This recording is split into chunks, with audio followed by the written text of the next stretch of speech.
महाराज चंद्रगुप्त का दरबार लगा हुआ था। सभी सभासद अपनी अपनी जगह पर विराजमान थे। महामंत्री चाणक्य दरबार की कार्यवाही कर रहे थे। महाराजा चंद्रगुप्त को खिलौनों का बहुत शौक था। उन्हें हर रोज एक नया खिलौना चाहिए था। आज भी महाराजा के पूछने पर कि क्या नया है, पता चला कि एक सौदागर आया है और कुछ नए खिलौने लाया है। सौदागर का ये दावा है कि महाराज या किसी ने भी आज तक ऐसे खिलौने न कभी देखे हैं और न कभी देखेंगे।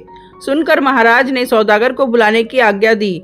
सौदागर आया और प्रणाम करने के बाद अपनी पिटारी में से 3 पुतले निकालकर महाराज के सामने रख दिए और कहा कि अन्नदाता, ये तीनों पुतले अपने आप में बहुत विशेष हैं। देखने में भले एक जैसे लगते हैं मगर वास्तव में बहुत निराले हैं।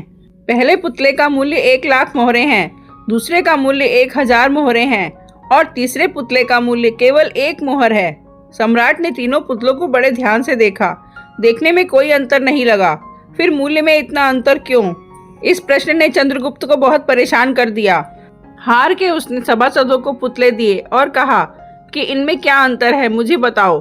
सभासदों ने तीनों पुतलों को घुमा फिराकर सब तरफ से देखा मगर किसी को भी इस गुत्थी को सुलझाने का जवाब नहीं मिला। चंद्रगुप्त ने जब देखा कि सभी चुप हैं तो उसने वही प्रश्न अपने गुरु और महामंत्री चाणक्य से पूछा। चाणक्य ने पुतलों को बहुत ध्यान से देखा और दरबान को 3 तिनके लाने की आज्ञा दी।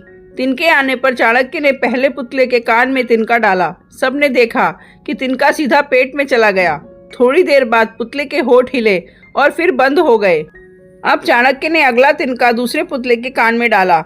इस बार सबने देखा कि तिनका दूसरे कान से बाहर आ गया और पुतला ज्यों का त्यों रहा। ये देखकर सभी की उत्सुकता बढ़ती जा रही थी कि आगे क्या होगा। अब चाणक्य ने तिनका तीसरे पुतले के कान में डाला। सबने देखा कि तिनका पुतले के मुंह से बाहर आ गया है और पुतले का मुंह एकदम खुल गया। पुतला बराबर हिल रहा है, जैसे कुछ कहना चाहता हो। चंद्रगुप्त के पूछने पर कि ये सब क्या है और इन पुतलों का मूल्य अलग अलग क्यों है, चाणक्य ने उत्तर दिया, राजन, चरित्रवान सदा सुनी सुनाई बातों को अपने तक ही रखते हैं और उनकी पुष्टि करने के बाद ही अपना मुंह खोलते हैं। यही उनकी महानता है। पहले पुतले से हमें यही ज्ञान मिलता है और यही कारण है कि इस पुतले का मूल्य 1 लाख मोहरे हैं। कुछ लोग सदा अपने में ही मग्न रहते हैं, इस बात को अनसुना कर देते हैं। उन्हें अपनी वाह की कोई इच्छा नहीं होती। ऐसे लोग कभी किसी को हानि नहीं पहुंचाते।